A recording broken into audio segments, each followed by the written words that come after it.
qu'un juif peut faire, c'est d'oublier que c'est un fils d'Hachem. Et s'il oublie que c'est un fils d'Hachem, alors c'est la plus grande des transgressions qu'il puisse faire.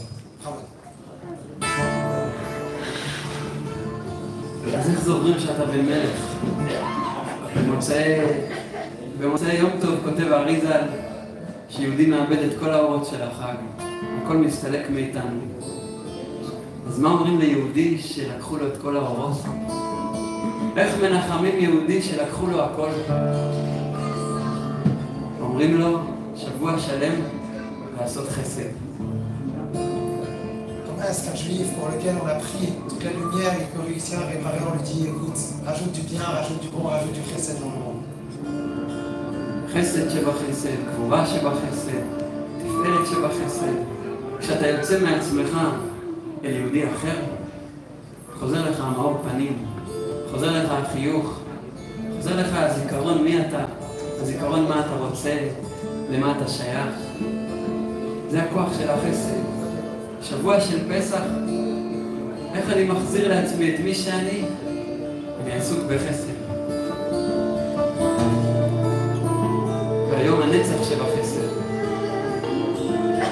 היום זה הנצח שבחסד, לדעת שכל מה שאני עושה הוא נצחי והוא קיים לעד, והבניינים שזה בונה בעולמות העליונים וגם הגלים שזה מכה פה בעולם הזה הם גלים נצחיים, הם בניינים נצחיים, הם נכסים נצחיים לעם ישראל ולנו ולמשפחתנו עד עולם. אינך יודע לעולם מה מעשה קטן של חסד שעשית עומד לך לעד ולנצח נצחים, לשמור על הילד שלך שכמעט נפל בלא יודע איפה, ולשמור על איזה חטוף בעזה שיהיה לו השווה שלו עכשיו עצבני, כמו שאנחנו כבר יודעים סיפורים לאלו שחזרו. השווה שלו עצבני כי הוא שמע משהו בחדשות והוא בא עם איזה רעיון לעשות להם רע, לא לתת להם אוכל שבוע שלם או משהו כזה, ולא יודע, הוא שוכח מזה. פתאום שוכח מזה. מאיפה הוא שוכח מזה? אולי באיזה מעשה חסד של יהודי אחר אי שם בתל אביב? אז זה הכוח של החסד, כמה שהוא נצחי, כמה שהוא עומד לעד, מכה גלים, שנזכה להיות אנשי חסד. ברוכים הבאים לעולם החירות. ברוכים הבאים לעולם החירות.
Amen.